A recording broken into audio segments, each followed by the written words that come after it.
very much. It's good to be a backbencher again in the Dáil, so thank you. Although the Senate wasn't such a bad place either to ask them questions.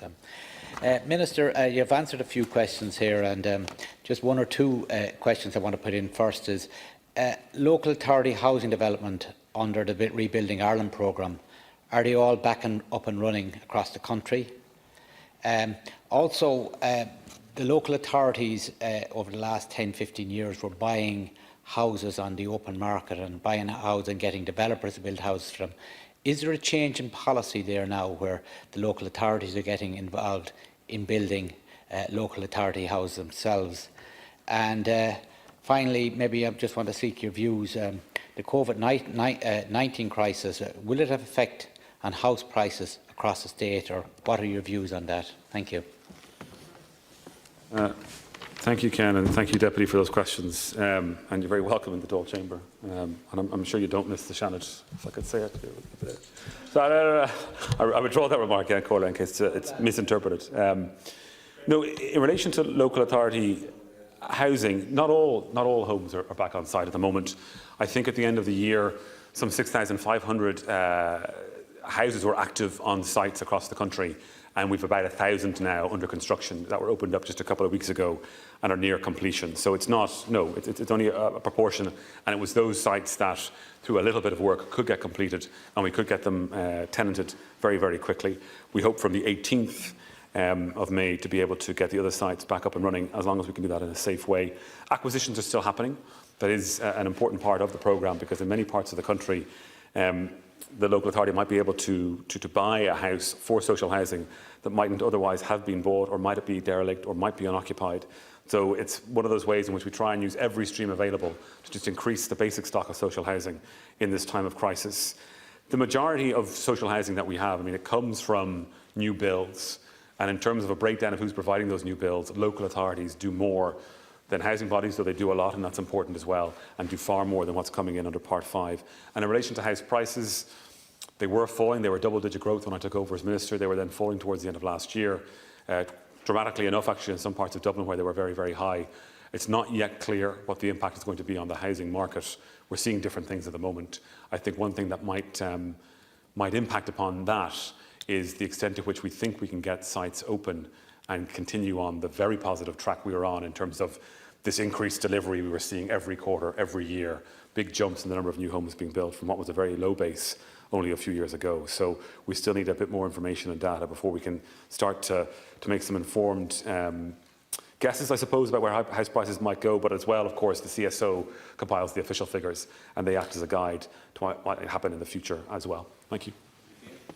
Also, could the Minister give the House an update as to the government proposals about any assistance that might be available or is being considered for commercial tenants with their rents? I have noticed that a lot of commercial tenants are very, very fearful, especially with the international landlords.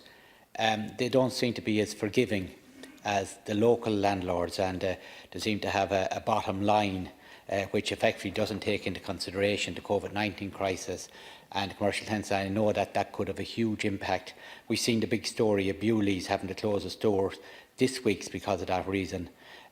But I'm absolutely certain this is happening across the country to smaller businesses, and it is an issue that a lot of local Chamber of Commerce, a lot of businesses have come to me on.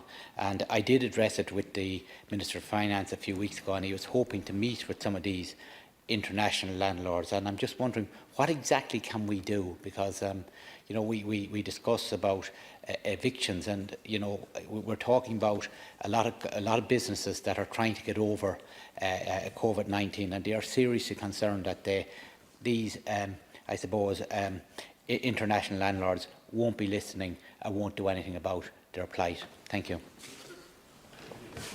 I mean, I agree with the Deputy. I have a real fear as to what might be happening, or what will happen in the commercial leasing sector as we continue in this emergency period, and unfortunately we aren't able to go out and live the lives that we used to live, and the impact that might have on businesses in terms of their ability to stay afloat during this emergency period, but even get back on their feet once the initial emergency period has lifted.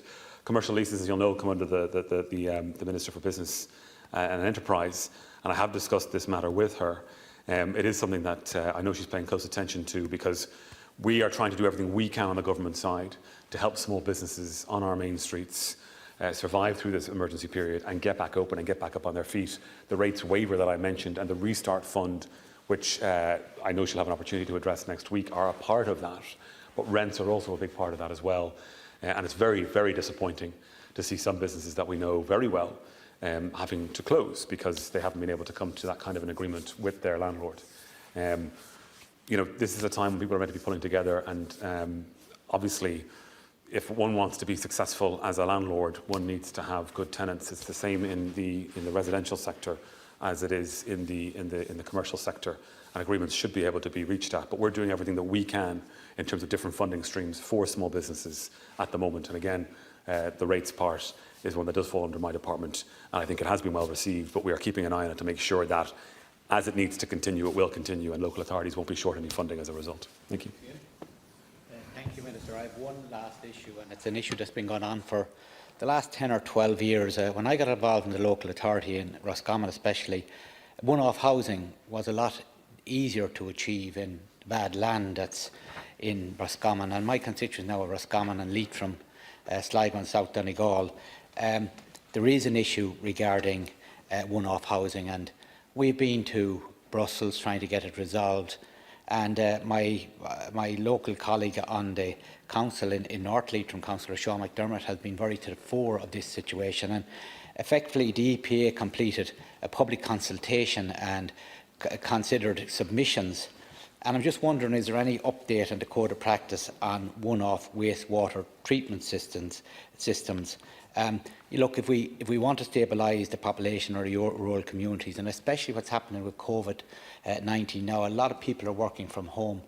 And if we really feel that we want to help these rural communities, we have to come up with some sensible solution. We don't want a solution that's undermining the groundwaters effectively. But this has gone on for far, far too long. And I suspect the department or some people have been dragging their heels by coming out with all these public consultations. And now it's a time to make a decision.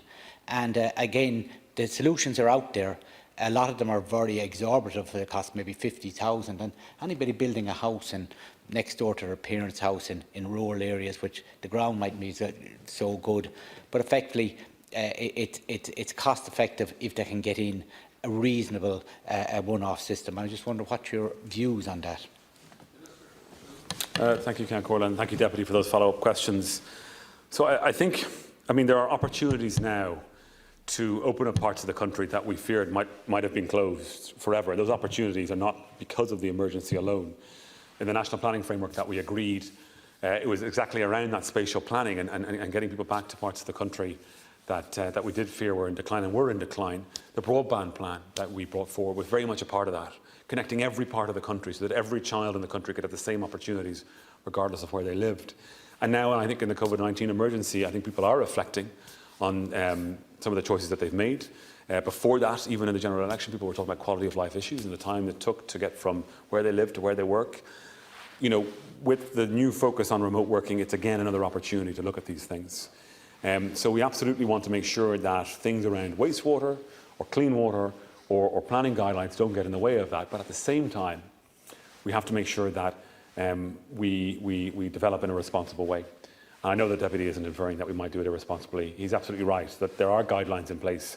They are old guidelines from 2005. They are in a process of being reviewed and renewed at the moment. We are hoping for that to come to a conclusion shortly. It does involve consultation at the EU level. There is also some new thinking underway that was, I'm not getting into the politics of the general election, that was ideas being proposed in the general election that might now have a new urgency because of what's happened in this crisis, which I would welcome. And that might actually lend a hand to some of the objectives that the Deputy was setting out. Thank you. Thank you very much, Minister.